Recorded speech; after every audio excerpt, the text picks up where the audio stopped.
Bonjour, je suis Annick Sabory, infirmière au centre de Diaverum Marseille. Je viens vous présenter une étude que nous avons menée avec le docteur Poignet, néphrologue dans notre centre, le docteur Réus, notre gériatre, et 3 infirmiers qui ont travaillé avec moi. Nous allons tout d'abord voir les objectifs que nous nous sommes fixés, ainsi que la méthode utilisée, et nous finirons par les différents résultats.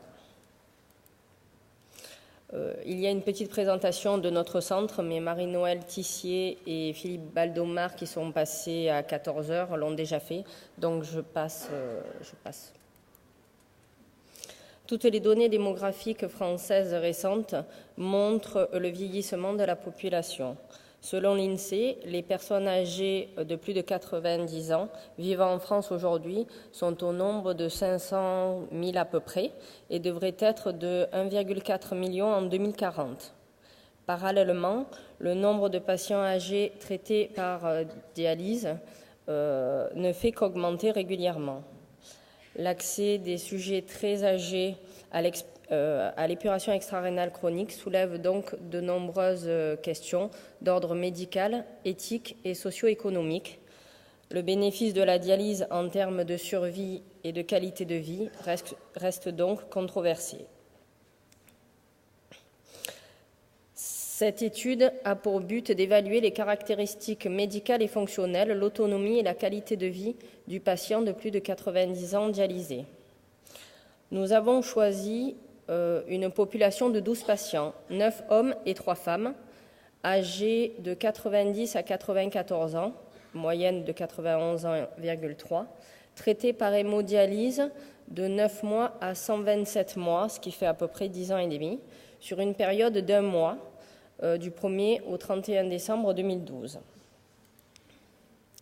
Nous avons plusieurs critères d'évaluation, d'abord d'ordre médical. Nous avons l'identification de la néphropathie initiale, le nombre de médicaments et la prise de benzodiazépine, le taux d'hémoglobine, la dose de PO, l'albuminémie, le KT/V, la charge en soins cotée de 1, c'est-à-dire faible, à 4 lourd, en soins de base, soins relationnels et soins techniques. Nous avons aussi d'autres échelles plutôt sur la qualité de la vie quotidienne, l'IADL et l'ADL sur lesquelles je vais reprendre juste après. Nous avons aussi l'échelle de la qualité de vie RIS, qui est un questionnaire que nous avons fait remplir par nos patients, facilitant le dépistage des troubles fonctionnels liés au vieillissement, notamment les troubles de la mémoire, de l'autonomie, de la marche, de l'humeur, de la vision, de l'audition et de l'équilibre. Nous avons aussi l'évaluation de la mobilité Time Up and Go Test, qui est un test clinique de locomotion et d'équilibre. Il consiste à mesurer le transfert assis-debout, la marche sur 3 mètres et les changements de direction. L'évaluation du mode de transport est également aussi réalisée. Le mode de vie est aussi évalué. Voilà, nous revenons sur l'échelle de l'activité instrumentale de la vie quotidienne, l'IADL, qui évalue le niveau de dépendance d'un patient au travers de l'appréciation des activités de la vie quotidienne. Est-ce qu'il sait utiliser son téléphone, faire ses courses, faire la cuisine tout simplement, le ménage, le linge, est-ce qu'il sait laver son linge tout seul ou pas? Et nous avons des cotations qui vont suivant les réponses des patients. Le moyen de transport, les médicaments et l'argent. Nous avons une autre échelle aussi que nous avons utilisée pour les activités de la vie quotidienne, c'est l'ADL, qui est plutôt une échelle appréciant la capacité à réaliser les actes de la vie courante tels que faire sa toilette, s'habiller, faire ses courses et se mouvoir. Nous avons utilisé beaucoup d'échelles.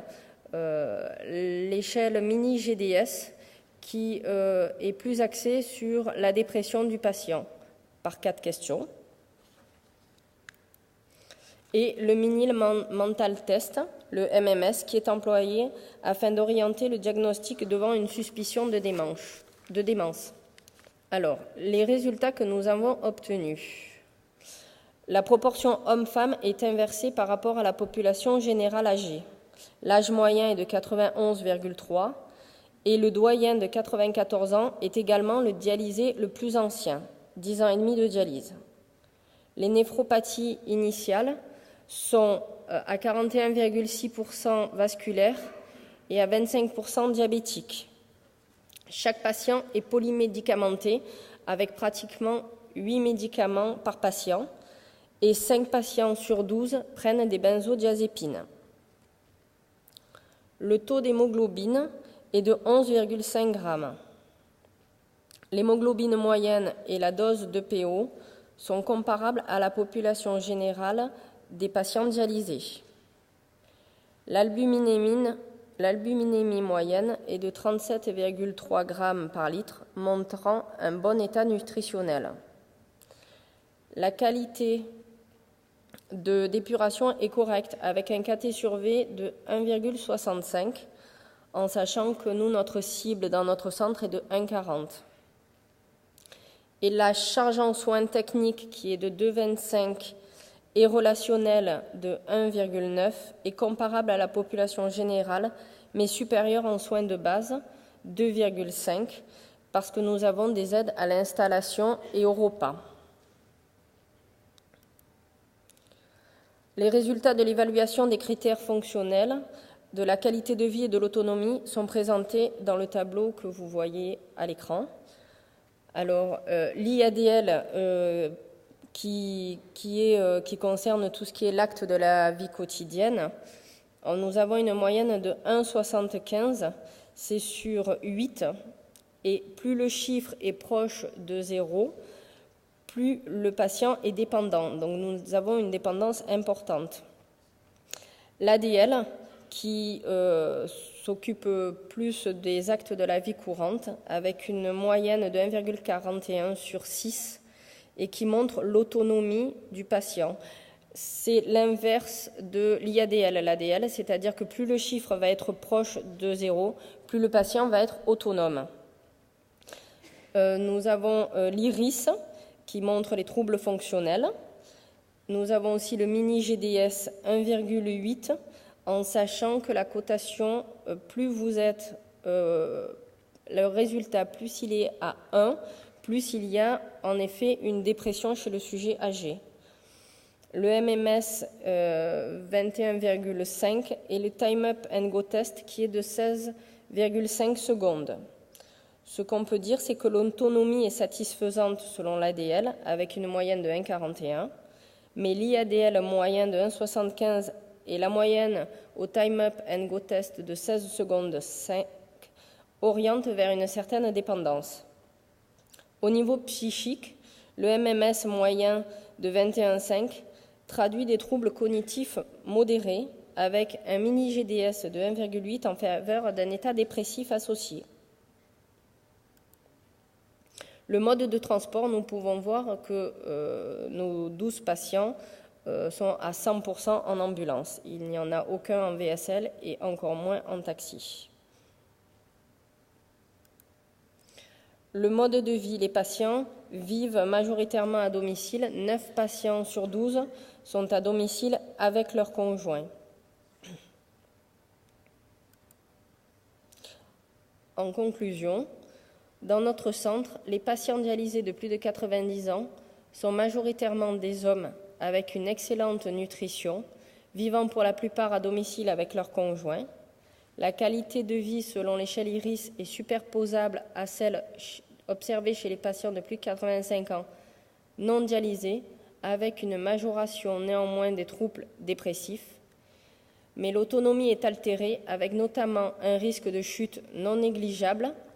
Nous avons mis dans notre centre en place un atelier de rééducation avec des kinésithérapeutes qui prennent nos patients de plus de 90 ans en charge. Je voudrais remercier Marie-Noëlle Tissier et Philippe Baldomar qui m'ont bien aidé dans l'élaboration de ce projet, ainsi que le docteur Poignet et toutes les personnes qui étaient présentes. Merci de votre attention.